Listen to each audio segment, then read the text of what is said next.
kasih Yang Berhormat Kinabatangan, seterusnya Yang Berhormat Kutaraja. 8 minit Yang Berhormat. Tan Sri Pengerusi, pindaan MA 63 ini ke arah mengukuhkan Sabah, Sarawak dan Persekutuan Tanah Melayu untuk membentuk Persekutuan Malaysia. Ia ke arah mengukuhkan, bukan melonggarkan. Apa yang disebut oleh Kinabatangan tadi soal pembangunan, saya bersetuju penuh dengan Yang Berhormat. Memang keadaan pembangunan di Sabah dan Sarawak perlu lebih ditumpu, terutama dalam perhubungan jalan raya daripada bandar ke bandar, kecil atau besar dan ke kampung-kampung.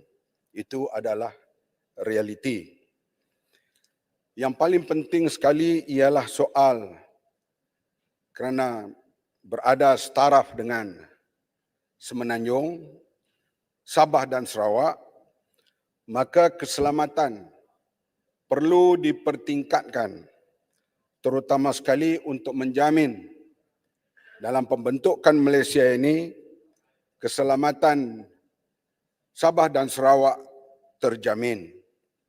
Perlu dipertingkatkan keupayaan pasukan keselamatan kita terutama untuk menjaga perairan antara Filipina dan Sabah kerana kebimbangan rakyat di situ masih ada.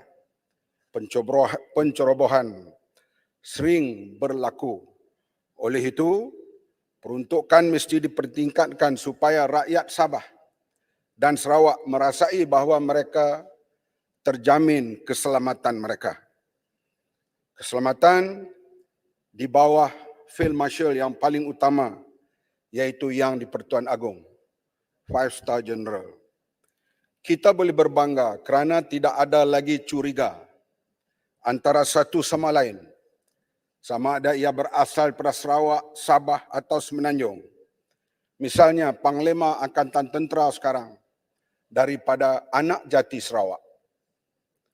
Bila saya menjadi menteri waktu itu ada bisik-bisikkan kepada saya, bolehkah kita lantik orang Sarawak ini menjadi Panglima Angkatan Tentera?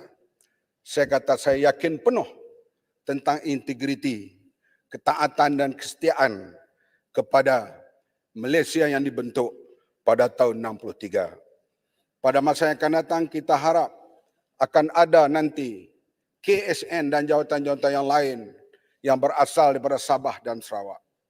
Ini penting untuk membentuk integriti, membentuk penghormatan antara kita.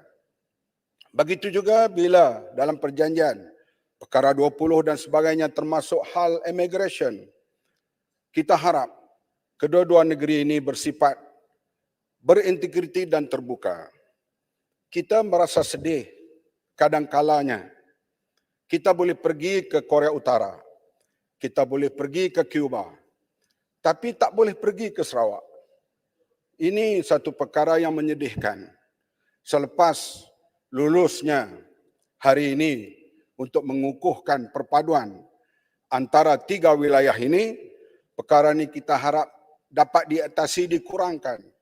Melainkan mereka yang ada rekod jenayah, pesanan dan geranta baru tak boleh masuk di sebuah negeri. Tetapi kerana perbezaan politik dan sebagainya, mesti diizinkan kerana kita pergi kepada kematangan dan integriti. Saya sendiri kadang-kadangnya berasa menitis air mata. Bila dah sampai di Kuching, diarahkan patah balik. Kenapa tak boleh masuk? Sedangkan saya boleh masuk ke mana-mana negara. Hatta nak masuk Israel pun boleh kalau kita mahu. Mereka boleh cop di sekeping kertas tanpa cop di pasport. Oleh itu kita harap perkara ini dapat dipertingkatkan supaya nilai integriti wilayah ini dapat dipertahankan dengan kuasa-kuasa yang diberi. Sabah, Sarawak, Semenanjung, ya ada kuasa istimewa kepada suatu wilayah itu, gunalah sebaik mungkin. Sebab itulah kita harap dengan kita bersama meluluskan pindaan perlembagaan ini, kita harap betul-betul Sabah, Sarawak, Semenanjung berada setara, terutama di sudut pembangunan. Kita bersetuju, bila kita pergi ke sana, kita boleh melihat ketinggalannya mereka terutama dalam infrastruktur, termasuklah jalan-jalan raya, termasuklah sekolah, termasuklah dalam bidang pertanian dan sebagainya. Ini kita akui bersama, mesti dipertingkatkan. Dan juga penguasaan kapitalis tempatan dan luar, sama ada daripada dalam negeri itu sendiri, yang mengautkan kekayaan. Bahkan musim pilihan raya ini, kita lihat toke-toke balak ini menentukan arah tuju negeri. Ini yang kita tidak mahu berlaku dalam satu negara. Biarlah rakyat dan parti-parti politik yang berwibawa menentukan arah tuju pembangunan sebuah negara, entiti sebuah negara. Bukan toke-toke balak. Pengaruh toke-toke ini begitu hebat sekali. Seperti apa yang berlaku di New Caledonia sekarang ini. Bagaimana peranan toke-toke ini boleh mengubah pemikiran penduduk di situ untuk menyokong kuasa mana yang mereka mahu.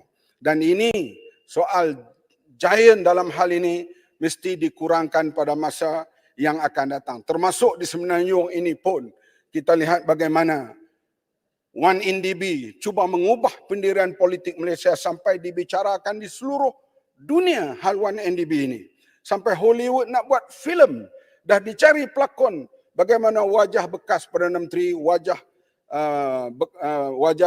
Langkawi dan sebagainya untuk dibuat filem menceritakan skandal kewangan yang terbesar yang menguasai corak keuangan Malaysia yang dilihat oleh pelabur-pelabur asing di seluruh dunia sekarang ini. Sebab itulah Sarawak dan Sabah dalam meneraka yang lebih baik pada masa yang akan datang, hindar skandal seperti ini kerana ia membawa imej yang buruk sekarang dan pada masa yang akan datang. Sebab itulah saya dengar di sana soal parti-parti yang menguasai politik ini dan mereka kadangnya mendapat projek yang berganda-ganda. Lepas dia, lepas dia, lepas dia. Ya. Untuk mendapat konsesi balak dan sebagainya. Dan pula mereka menguasai politik di tempat itu. Pokok Senang. Ini Pokok Senang, ya. Lepas dia saya. Terima kasih Tazri, terima kasih Kota Raja. Saya juga baru balik daripada Sarawak dalam 2-3 hari yang lepas. Saya lihat bahawa kawasan-kawasan pendalaman ni begitu ketinggalan. Sedangkan kalau kita lihat gaji adun Sarawak ni antara yang tertinggi, malah lebih tinggi basicnya daripada basit ahli parlimen, kalau tak silap ingatan saya. Malah peruntukan saya dipahamkan untuk pembangunan bagi seseorang adun, satu kawasan adun tu 8 juta satu tahun. Saya duk bayangkan masih ada lagi orang yang tinggal dalam keadaan yang begitu teruk. Jadi sepatutnya kalau saya impikan, kalau 8 juta itu untuk satu kawasan parlimen di Semenanjung, saya fikir saya pun boleh buat setahun 100 buah rumah yang bernilai 40,000 untuk beri kepada rakyat. Tapi tidak berlaku di Sarawak. Ya, saya bersetuju yang perlunya kita ambil tanggungjawab bersama. Tak kira daripada Sabah, Sarawak atau Malaysia, kita baiki pada masa akan datang supaya nilai integriti itu dapat dijelmakan kembali dan Malaysia akan muncul sebuah negara yang kembali menjadi harimau di Asia Tenggara ini pada masa akan datang. Terima kasih Tan Sri Speaker. Terima kasih Yang Berhormat Kota Raja. Yang Berhormat Sebuti, silakan. Terima kasih Tan Sri Yang di-Pertua kerana memberi ruang untuk Sebuti